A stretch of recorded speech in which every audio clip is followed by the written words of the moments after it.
Hey there, today I'm going to share 7 common mistakes made by Node.js developers. I started working with Node.js in late 2012 with the version 0.6, if I'm not wrong. Time flies, but I still remember the callbacks. Since then, I have built different apps, maintaining some of them for years, scaled a couple of them, and I made several mistakes, learning a lot. And I see other developers making some of these mistakes, so let me share them and let's learn something today. The first common mistake is the misunderstanding about async await. We need to understand how it works. Having several awaits, one per line, means each line is executed one by one. The next one is waiting until the previous one is completed. This can lead to performance issues. So if you don't need to wait for each result to run the next one, why execute them in series? You can run them in parallel with promise.all or promise.all settle. The second error is a poor error handling. We usually think of the happy path and avoid considering any potential issues like connectivity, timeouts, database constraints, whatever. And shit happens. So let's catch the error, save them somewhere or print them in the logs, catch the error for certain code blocks depending on your business case, and be ready to be fault tolerant. At the end, it's not about if it will happen, they will. It's about how will you spot them and be ready to fix them. The third one is the lack of scalability planning. When writing code, we should think ahead about what happens if, for instance, 1 million users hit this endpoint at the same time, or what if that query returns 1 million rows. Then we will start thinking about catching, query limits, streams, load balancer, queues and workers, depending on the use case. And another point is your app should be stateless. This is avoiding saving anything on the server hard drive or memory, but externally in a database, caching layer, or in any external service. This way, you are ready to scale by running at the same time more instances of your app. As you may know, this is known as horizontal scaling. By the way, consider like this video and subscribe to support more content like this. Number 4 is blocking the event loop. If we run some CPU-intensive tasks, like reading or writing a big file synchronously, the app may take some time, leading to higher response times and a laggy experience.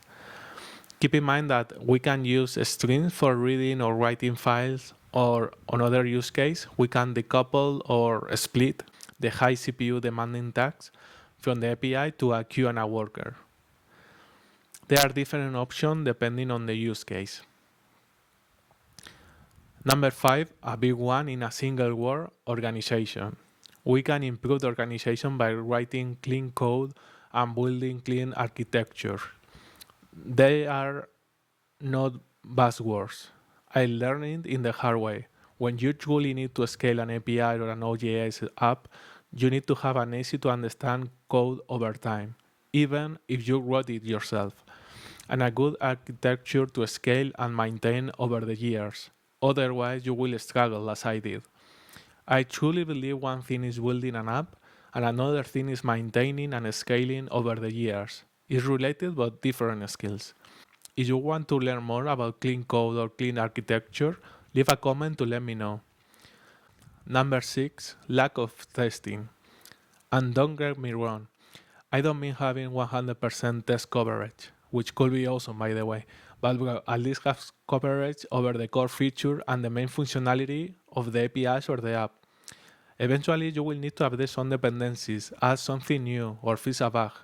You will need to make sure you are not breaking anything. If you are missing tests, you will not spot the issues. I know some people keep saying, don't write tests, we don't have time, or you need to move fast and break things.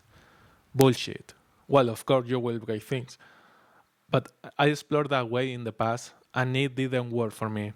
If you are working on something with some users or customers, then you will get disappointed user, frustrated customer, and your app reputation may be affected. Additionally, it's better for you as developer. You will save time and energy maintaining it.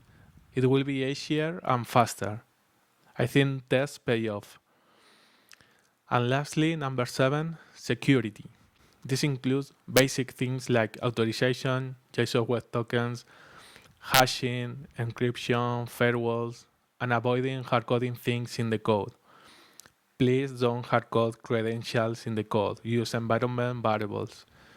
On the other hand, hash passwords with different salts.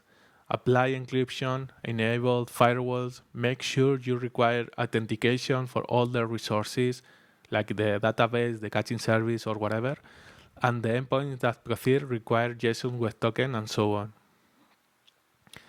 If it works for you, make a checklist and follow it. That's all for now. Leave a comment with your experience and feedback. Thank you for watching. See you soon.